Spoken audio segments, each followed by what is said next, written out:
오늘 말씀은 제목은 등대처럼, 더욱 자세한 제목, 등대처럼 우직하게.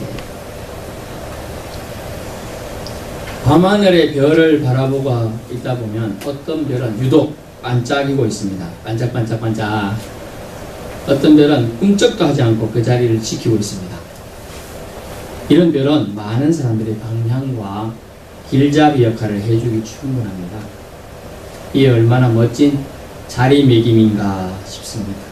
자기 자신이 있어야 할 곳을 별은 창조주의 뜻대로 지킵니다. 바닷가에도 아주 중요한 역할을 하는 것이 있습니다. 등대입니다.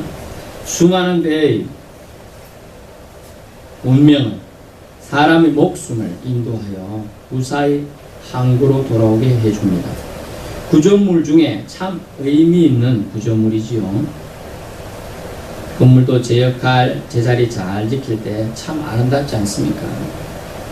어느 건물에 불이 났습니다. 불이야 이렇게 알려줄 사람이 있으면 좋지만 사람들이 그 자리에 없을 때 우리는 초기 대응이 아주 중요해요. 그러다 보니 기계의 도움을 구하게 되죠. 우리 교회는 안타깝게 없어요. 화재 감지기 없네. 옛날 구조물이라서 그런가 봐요. 그래서 안정적으로 달아야 되는 그런 거죠. 다행히 어느 구조물에 건물에 불이 났는데 다행히 초기에 진화되어 불이 꺼졌습니다. 알고 보니까 천정에 설치된 연기 감지기가 경보를 제때 올려줬어요. 삐삐삐삐삐삐삐삐 이렇게 올려준 거예요. 그래 뭔 소리야? 이렇게 찾아보니까 그런 거 있는데 또 때마침 소화용 스프링클러가 전쟁이 나는 게 치시시 돌아가면서 밑에 연기 감지되는데 초기에 불이 난 걸 끄는 겁니다. 그래서 소화했죠. 초기에 불을 끌 수 있어도 큰 화재로 되면 인명피해도 나지만 재산피해도 엄청나잖아요. 근데 그걸 초기에 막을 수 있어요. 그래서 그 기계는 연기 감지기, 열 감지기, 또 스프링클러 이런 거 잘 작동해서 자기 자신이 만들어진 목적을 잘 수행했죠. 이와 같이 하나님께서 인생을 또한 창조하시는데 이사야 43장 2절 21절에 보면 내가 이 백성을 지었나니 나를 찬송케 하려 함이라 라고 했어요. 그러니까 나를 하나님을 여호와 하나님을 찬송하기 위해서 이 백성을 지었다는 거예요. 사람을 만들었다는 거예요. 사람의 창조 목적이 여기 있어요. 그 목적을 우리는 이해하고 잘 감당할 수 있어야 될 줄로 믿습니다. 하나님을 찬송한다는 뜻은 무엇일까요? 우리는 오늘 주님 전에 올라와서 찬양을 부르고 찬송합니다. 이 뜻이 무엇일까요? 그냥 예배 순서에 있으니까 한다. 그럴 수 있습니다. 하지만 그 순서를 왜 넣어두었을까? 이걸 생각할까요? 또 찬송할 때 왜 일어서는 것일까? 이것도 알아야 되겠어요. 물론 불편하니까 앉아서 하지만 왜 일어서냐? 하나님 앞에 찬송하는데 하나님이 앞에 계시고 예를 들면 앞에 와가지고 있는데 하나님만 서서 듣고 계시는데 우리는 앉아서 찬송한다. 안 맞아요. 그래서 일어서서 하는 거고 하나님 앞에 우리가 할 때 옆에 나와서 많이 발표하잖아요. 발표하는 사람이 앉아서 하는 사람 기타리스트 딱 멋지게 하는 사람 빼놓고는 없어요. 대부분은 서서 발표를 하잖아요. 똑같은 거예요. 그래서 원래 찬양의 목적은 찬양 받으시는 분을 기쁘게 해주는 건데 그러기 위해서는 우리가 서서 하는 것이고 원래 히브리인들의 예배는 어쨌냐면요 다 서서 예배했어요. 처음부터 끝까지 그래서 제가 서울에 있을 때 그걸 실천해 봤어요. 중고등부 예배 드릴 때 어쨌느냐 히브리인들이 예배를 드릴 때 원래 초창기 예배는 다 서서 예배 드렸다. 그럼 그때 회장이 중고등부 회장이거든요. 그러면 우리도 서서 예배 드리죠. 그러더라고요. 그래도 했습니다. 한동안 몇 달 동안 서서 예배 드렸어요. 그때 저희 애들이 유치원 다닐 정도로 어릴 때니까 그래서 다 서서 예배 드리고 그랬어요. 젊은 애들이니까 뭐 1시간 서 있어도 되더라고요. 원래 의미는 그렇습니다. 찬양 받으시고 예배 드리러 온 거지 우리가 예배 보러 구경하러 온 게 아니에요. 그래서 예배 보러 왔다 이 의미는 틀린 겁니다. 예. 드려야 돼요. 하나님 앞에 우리가 바친다는 의미가 되어 있어요. 그래서 그렇게 한다는 겁니다. 그걸 이해하셔야 돼요. 하나님을 찬송한다는 뜻은 그러면 뭡니까? 하나님께서 우리를 지으셨음을 인정할 때 우리 안에서 일어나는 감사의 표현으로 찬송을 한다는 거예요. 만약 우리가 누군가가 지금 물에 빠져서 정말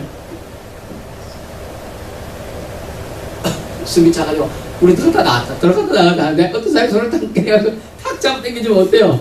너무 고맙고 생명의 연인이잖아요. 이 사람이 내 생명을 살렸다고 죽을 때까지 말하지 않을까요? 그런 거예요. 감사를 표현하는 거예요. 이 사람이 날 구해줬다. 이 말을 말하는 이걸 찬송이에요. 우리가 노래에 곡조를 붙인 것이 찬양이고 하지만은 원래 의미는 그 뜻이에요. 이 사람 때문에 내가 살았다. 이게 찬송이라는 거예요. 이 사람 때문에 찬송한다는 의미는 감사를 표현하는 거예요. 찬송은 다윗 시대에 찬양자가 있어가지고 찬송케 하였던 오늘날도 성가대만 찬송하는 것을 오해하시면 곤란합니다. 저희 교회는 좀 작아서 성가대가 없지만 성가대가 대부분 있는 교회는 다 그렇다. 그렇게 오해하기도 합니다. 하지만 하나님께서 찬송을 자기 백성에 준 의무이자 특권으로 말씀해 주셨습니다.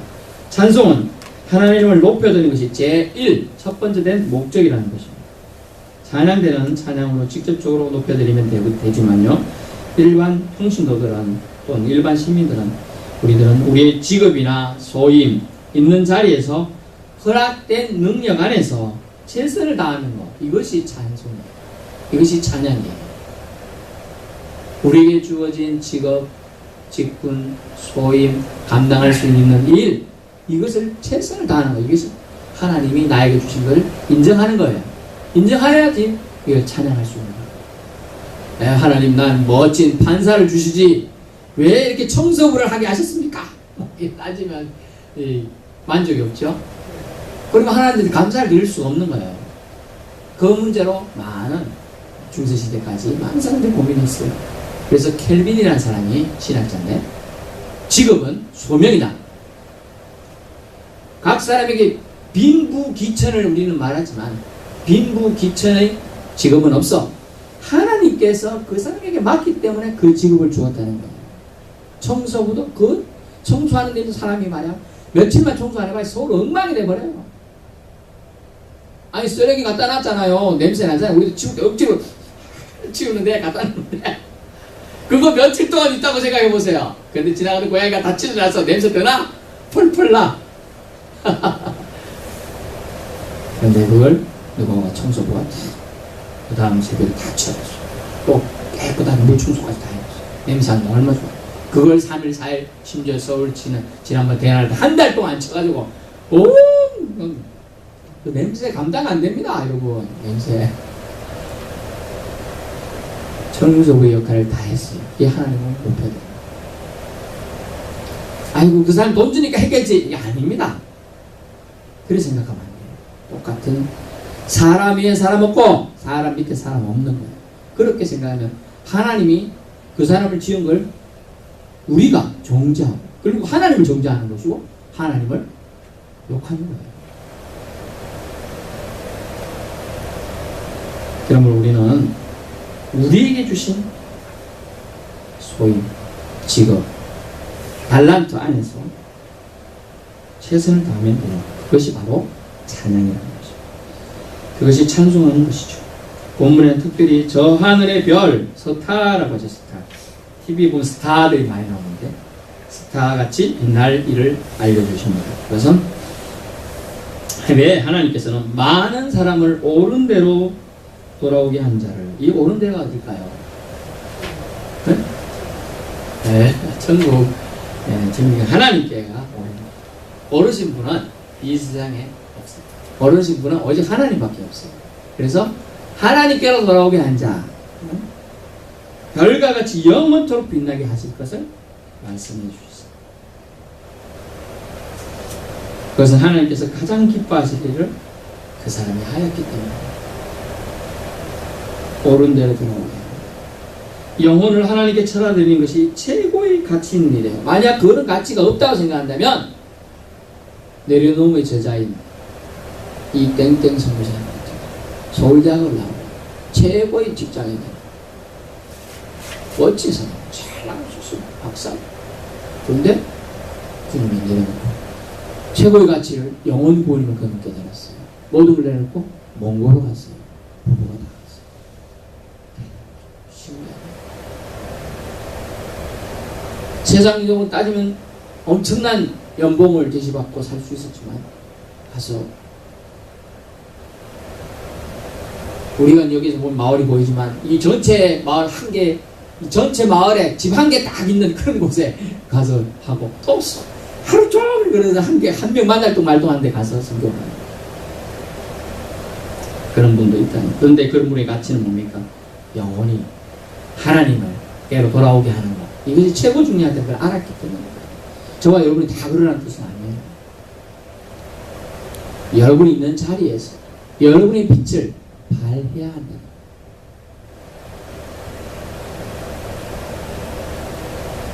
여러분 인생 사시다가 의미 있고 가치 있는 일들을 많이 하셨나요? 아직 늦지 않았습니다. 남의 일이다 생각 마십시오. 지금 주님이 말씀하십니다. 내가 기뻐하는 일을 통해 나를 찬양토록 하라라고 부탁하십니다.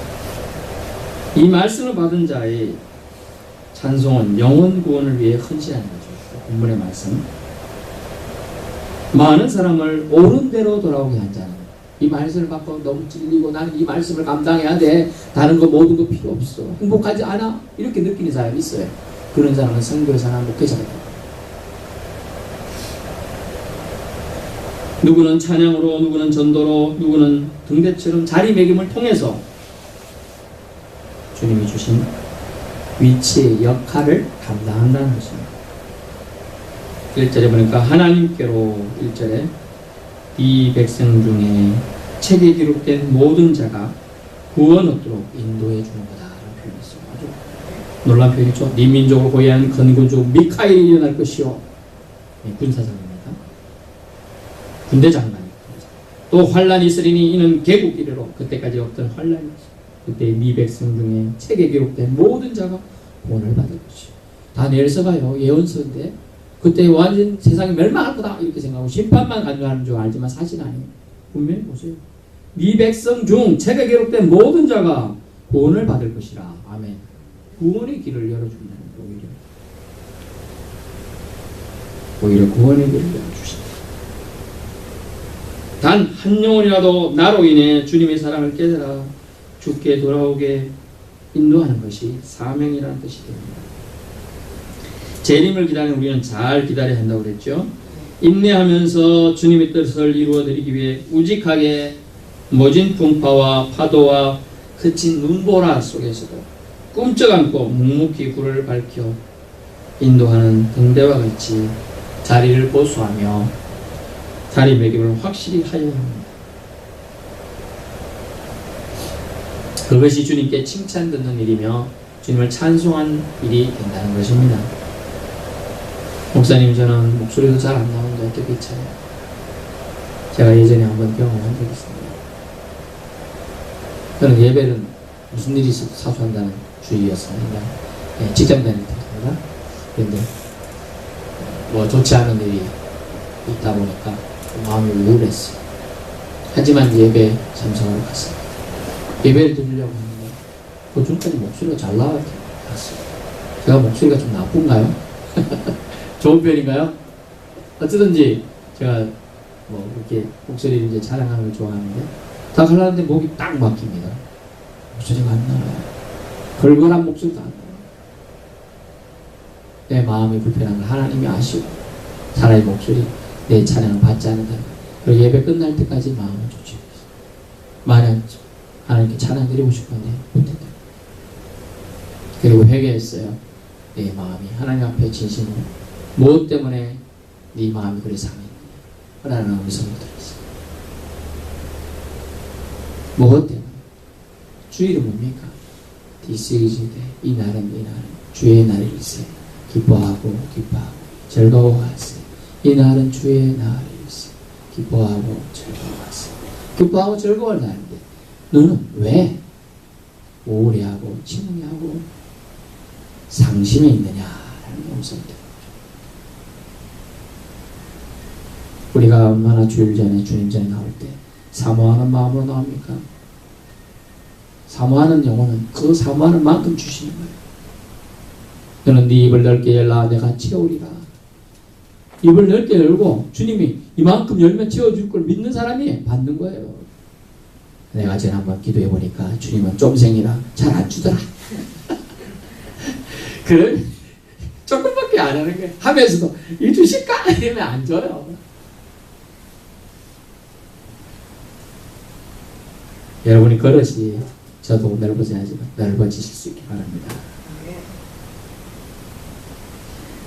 예수님 믿고 구원받는 건 너무나 기쁘고 대단하고 대견스러운 일이라 주님은 우리에게 말씀하십니다. 저도 생각합니다. 내가 예수 믿은 거 이거 참 기적이다. 기적이다 생각이 저는. 왜냐하면 아니 뭐 혈기가 왕성하고 자기 마음대로 하는 이런 사람이 예수 믿어 나자지 보려고 하고 하나님 뜻대로 살아보려고 하고 이런 마음이 생겼다는 게 신기해요. 내가 원하는 대로 하고 싶고 놀러 가고 싶고 옛날 같으면 뭐 청춘 때는 나이트 클럽 뭐 고고장 뭐 이런 거 놀러도 가고 뭐 주말이면 등산도 가고 또 이제 제가 이제 직장도 다녔으니까 뭐 음주 가무 이런 것도 웬만큼 해봤잖아요. 그런 것도 하고 싶고 뭐 이런 마음이 있었어요. 근데 어느 순간 성령이 들어오고 주님을 제대로 인도하면 조금씩 그런 게 하나도 안 지고 옛날에는요 참새가 방앗간을 그냥 지나가랴 이러면서 이 맥주집만 지나가면 호프 뭐 이런 옛날에 필제나 무슨 호프가 많았습니다. 독일식으로 정통 맥주 500cc 1,000원 이러면서 그러면 좋아 막 오른 마른 안주와 오징어 먹으면서 한잔하면 너무 좋겠다. 들어갈까 말까 에라 들어가자 하고 먹고 나오고 집에 가고 그다음에 사모님이 또 한잔 했냐 그래서 이제 그럽니다. 아 오늘 기분이 좋아서 먹었어. 다른 날은 기분이 나빠서 먹었지. 계속 먹는 거야. 그런 생각을 했어요. 그러나 어느 순간에 그런 게 하나도 안 좋아져요. 끊어지게 합니다. 하나님도 담배도 끊어지게 하시고 술도 끊어지게 하고 저는 물론 담배는 손은 안 대, 입에도 안 댔지만 그렇다고 친구들은 그러더라고요. 담배 피는 사람. 그렇습니다. 세상이 좋아지는 게 별로 안 좋아지게 되는 것이죠. 주님은 우리에게 먼저 요구하는 게 뭐냐면 어서 돌아오라는 거예요.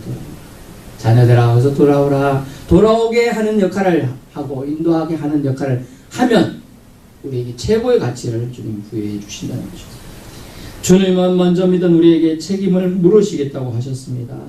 등대처럼 자리를 지키며 불빛을 밝혀주라는 책임 말입니다. 저는 이렇게 많은 고민을 해봤는데요. 신앙과 생활의 생각을 해봤어요. 신앙. 저는 뭐 바리새인이면 바리새인, 율법이면 율법이 저 철저하게 지키려고 노력하는 사람이요. 제가 그래서 좀뭐 어떻게 생각할지 모르지만 좀 완벽주의 성격이었습니다. 그러다 보니 뭐 계획표 있으면 하루 24시간 쪼개고 또 24시간을 더 30분씩 더 쪼개가지고 이 시간에 요거 해야 되고 요 시간에 요거 해야 되고 뭐 이런 식으로 철저하게 살았던 사람이에요. 만약 10분만 틀어줘도 마음이 상하고 막 이렇게 했던 사람이에요.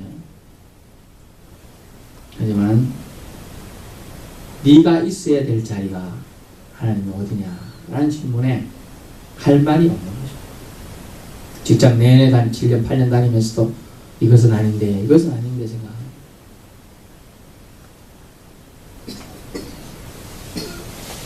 우리가 있어야 할 자리, 그 자리를 밝혀주는 역할을 주님 우리에게 명하신 것입니다. 여러분 주변에 주님의 빛, 여러분 속에 내주하신 예수 그리스도를 아는 영이 충만한 가운데 비추는 빛, 그 빛을 비추어야 될 곳에 비추는 것, 반사시키는 것, 이것이 중요하답니다. 마태복음에 보면 뭐라고 합니까? 등불을 켜서 등경 위에 두나니 말 아래 두지 않는다. 등경 위에 두는 역할을 우리가 해야 한다는 것이죠. 등불을 켰습니다. 그러나 그 빛을 세워나가지 못하게 꽁꽁 숨겨두시고 계시지 않습니까? 너무 꽁꽁 싸매어두어서 우리가 예수 믿는 사람이라는 사실도 사람들을 모르게 하지 않나요? 선택은 여러 성도님들 몫입니다. 그러나 그 선택은 막중한 책임도 따른다는 것이죠. 칭찬입니까? 질책입니까? 등대처럼 우직하게 견뎌내며 빛을 비추십시다. 하나님 우리에게 주신 그리스도께서 하나님의 영광을 아는 빛을 소유하시고 발하셨듯이 우리도 예수님처럼 하나님의 영광을 아는 빛을 밝히 드러내어야 된다는 것입니다. 아멘. 저 하늘의 별은 높아요. 와 닿을 수도 없습니다. 하지만 그런 지위로 높여주실 가치 있는 삶과 행동은 우리에게 달려 있습니다. 갈 길 몰라 방황하는 영혼을 옳은 대로 하나님께로 인도하십시다. 이 가치는 결단코 주님의 책에 기록되어 구원받는 가치라는 것이죠. 그래서 주님은 말씀하십니다. 그때 네 백성 중 책에 기록된 모든 자가 구원을 받을 것이다. 그때 땅의 티끌 가운데 자는 자 중에서 많은 사람이 깨어나 영생을 받는 자도 있겠고 라고 했어요. 그런데 반면에 수치를 당하여서 영원히 부끄러움을 당할 자도 있습니다. 지혜 있는 자는 궁창의 빛과 같이 빛날 것인데 많은 사람을 옳은 대로 돌아오게 한 자는 별과 같이 맞죠? 영원토록 빛나리라. 영원토록. 호사유피, 인사유명. 호랑이는 가죽을 남기지만 사람은 이름을 남겨야 돼요. 누가 기억해 줄까요? 내가 그분 때문에 예수 믿고 천국 가게 되었어. 이 가치보다 더 큰 가치가 있을까요? 내가 죽어가고 있는데 저분이 날 건져주었어. 방향 몰라서 가다가 박치기 하고 배가 파선할 것 같은데 동대 불이 갑자기 켜져서 내가 방향을 찾게 되었어. 우리가 주님의 뜻을 행하는 가치. 사람마다 가치가 다릅니다. 하지만 크리스찬의 가치는 사람들을 주께로 인도하는 줄 믿습니다. 그 하는데 목표가 되어야 한다는 것이죠. 이 가치는 결단코 주님의 체력에 기록되어 구원받는 가치입니다. 그리고 깨어나 영생 받을 가치라고 하는 거죠. 영생 복락을 저와 여러분의 주님이 주신다고 하십니다. 어때요? 이 좋은 가치에 저와 여러분 이제 남은 생활 사용해 보실 수 있길 바랍니다. 올해는 이제 얼마 안 남았지만 내년은 이 모든 가치 위에 옳은 대로 돌아가게 하는 그런 역할을 우리가 감당할 수 있기를 주님으로 축원합니다.